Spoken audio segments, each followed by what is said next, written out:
Hello बच्चों, कैसे हैं आप सब। आई होप भाई सब बढ़िया होंगे। और आज की वीडियो बहुत इंपॉर्टेंट आपके लिए होने वाली है, क्योंकि आज बात कर रहा हूँ कि कैसे अपने फिजिक्स के एग्जाम में अपने नंबर्स को बूस्ट करें, कैसे आप अच्छे स्कोर के साथ आगे बढ़ सके। तो आज की वीडियो होने वाली है बहुत इंपॉर्टेंट, ध्यान से सुनिएगा। आज बताऊंगा कि आप अपनी कॉपीज में क्या गलती कर सकते हैं जिससे आपके मार्क्स कट सकते हैं। तो उन गलतियों को थोड़ा सा आज लाइमलाइट में लाऊंगा और आपको ये बताऊंगा कि भाई ये मिस्टेक्स क्या क्या आपको नहीं करनी है और आपको एग्जाम में क्या करना है, ताकि अगर आपके मार्क्स जो भी आ रहे हैं उससे 10-15 जो है नंबर एक्स्ट्रा हो जाएंगे। ये मेरी गारंटी है। चलो बिना किसी टाइम वेस्ट के आज की बात करता हूं।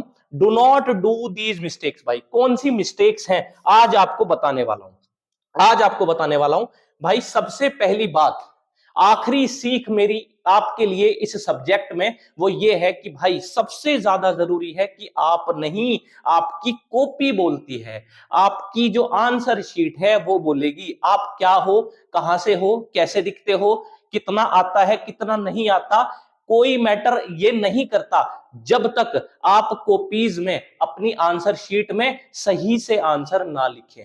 आपको रिप्रेजेंट आपकी कॉपी कर रही है भाई। आपको अपनी कॉपी को कैसे अरेंज करना है ये बहुत ज्यादा जरूरी हो गया है, बहुत ज्यादा जरूरी हो गया है। इस टाइम पे आपको ये बात समझनी पड़ेगी। आपकी कॉपी आपके नंबर्स को बनाएगी, है ना। आप कितनी नॉलेज रखते हैं वो अलग चीज है भाई, है ना। आप लिखते क्या है वो अलग चीज है। आपके नंबर्स लिखने से हैं। आओ तो लिखना कैसे है, क्या लिखना है, सब पर मैं बात करूंगा, है ना। सबसे पहले आप जब एंट्री करते हैं, हो सकता है कि भाई आप बहुत कुछ जानते हो, एग्जाम हॉल में घुसते ही आपने बैठ गए और जैसे ही अपना पेपर पढ़ा, हो सकता है कि पेपर का लेवल ऊंचा आ जाए। और भाई अगर थोड़ा सा भी ऊंचा आ गया ना लेवल पेपर का, तो भाई वहां हो जाती है हालत खराब।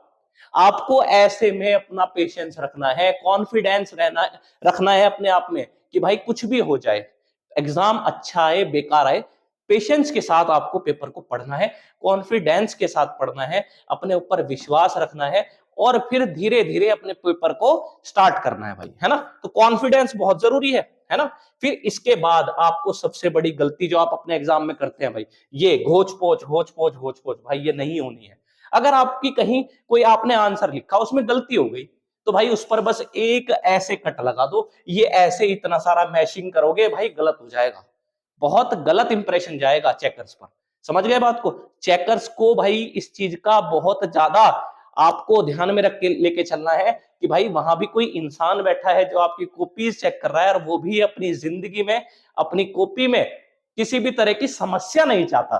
तो आपको उसके दिमाग को पढ़ के चलना है पहले से ही। तो भाई आप ऐसे कट लगाओगे उसके लिए आसान रहेगा, वो आपके लिए एक अच्छा माइंडसेट रख के कॉपी आपकी चेक करेगा, है ना भाई। इसके बाद आपको क्या समझना है। देखो भाई एक चीज और है, आपको साफ साफ लिखना है। अब कुछ बच्चे बोलेंगे सर भाई साफ साफ तो लिख देंगे पर हमारी तो राइटिंग ही साफ नहीं है। अरे भैया यहां मेरा मतलब आपका राइटिंग से नहीं है, मेरा यहां पर आपका लिखने, साफ लिखने का मतलब ये खुला खुला लिखो, है ना। धीरे धीरे थोड़ा सा मतलब स्पेसिंग के साथ लिखो। आप समझ रहे हो मेरी बात को। एक तो होता है कि साफ लिखने का मतलब राइटिंग अच्छी है, अच्छी बात है। राइटिंग अच्छी भी नहीं है, खुला खुला लिखो ताकि समझ में आए, है ना। तो एग्जामिनर को, जो चेकर्स हैं, वह आपकी राइटिंग को जितना अच्छे से समझ पाएंगे। बड़ा बड़ा लिखो, खुला खुला लिखो, तो आपके लिए फायदा रहेगा, आपको ज्यादा भर भर के नंबर मिलेंगे। समझ गए बात को। तो आपको खुला खुला लिखना है। अच्छा, आपको एक गलती नहीं करनी। आपने मान लो क्या काम किया, आपने कोई सेक्शन अटेम्प्ट किया, मान लो सेक्शन डी अटेम्प्ट किया, है ना। आपको सेक्शन डी में पहला क्वेश्चन आता है, आपने कर लिया, दूसरा आता है, कर लिया, तीसरा क्वेश्चन आपको नहीं आता, तो आपने जगह छोड़ दी और उसमें फिर कुछ भी नहीं लिखा। समझ रहे हो बात को, ब्लैंक छोड़ दी, फिर आप आगे बढ़ गए। भाई ऐसे मत करना। अगर आप ब्लैंक छोड़ते हैं बीच में किसी क्वेश्चन को जो आपको नहीं आता, आपने ब्लैंक छोड़ दिया, वहां पर जगह छोड़ दी, तो भाई उसमें आपको लिखना है। ये गलती नहीं करनी भाई कि आप कुछ भी ना लिख के आए, आपको नहीं आता, आपने पूरा पूरा क्वेश्चन छोड़ दिया वो वाला और आपने ब्लैंक छोड़ के फिर अगले क्वेश्चन पे चले गए। भाई उसमें आप लिखो। अब आप कहोगे क्या लिखें सर, भाई उससे रिलेटेड लिखो।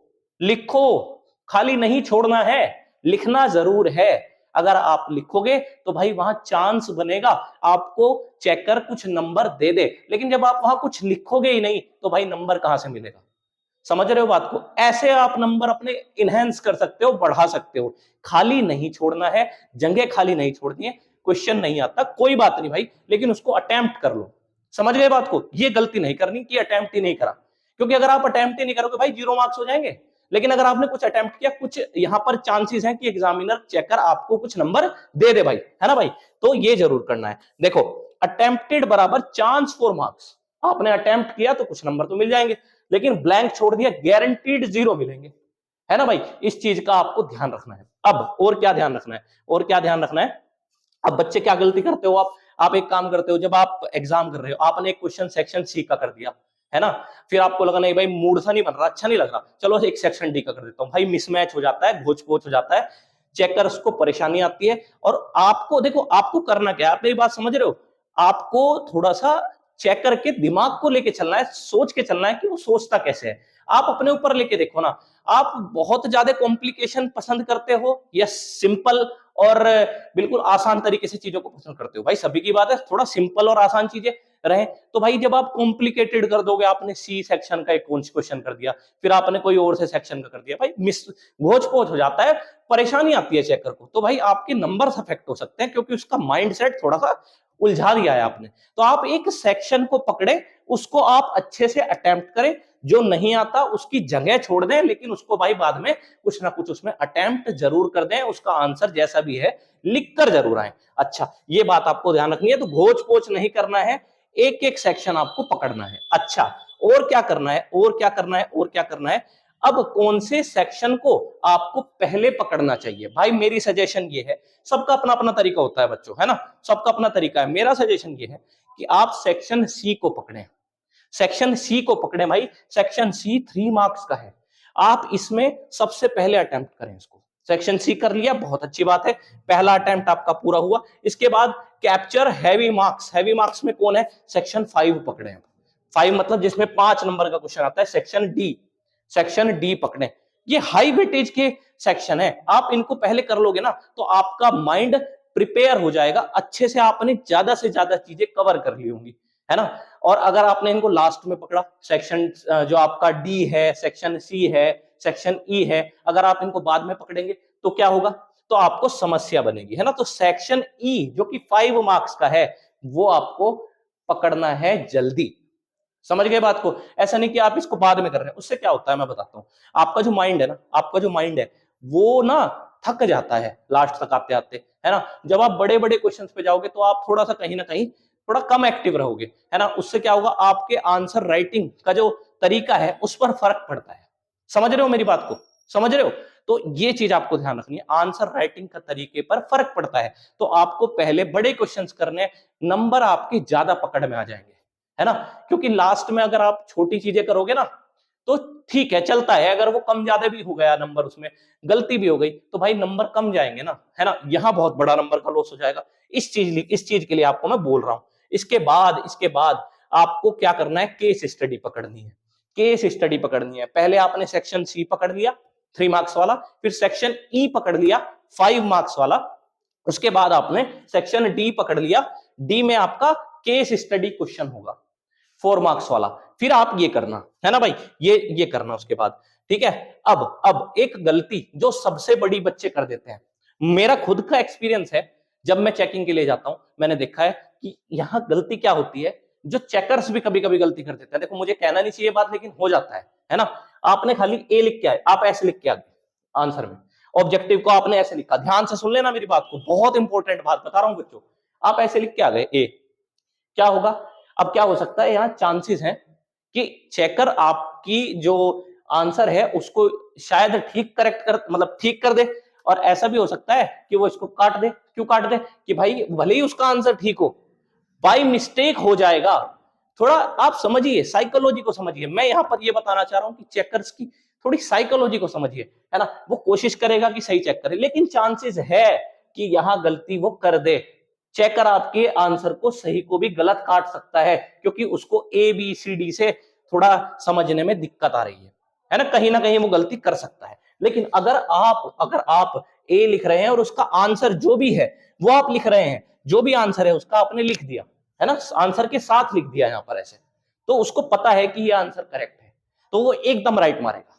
समझ गए अंतर को आप मेरी? तो वो उसको पता है इसका आंसर क्या है। ABCD में उसको नहीं पता लग रहा, वो चेक भी कर रहा है, मैं ये नहीं कह रहा वो चेक नहीं कर रहे, अच्छे से देख रहे हैं चेकर्स, लेकिन भाई हो जाती है गलती, है ना। यहां गलती के चांसेस कम रहेंगे, उसे एकदम दिखता है कि हाँ ये आंसर था इसका, राइट लगाएगा। समझ गए बात को? समझ गए बात को?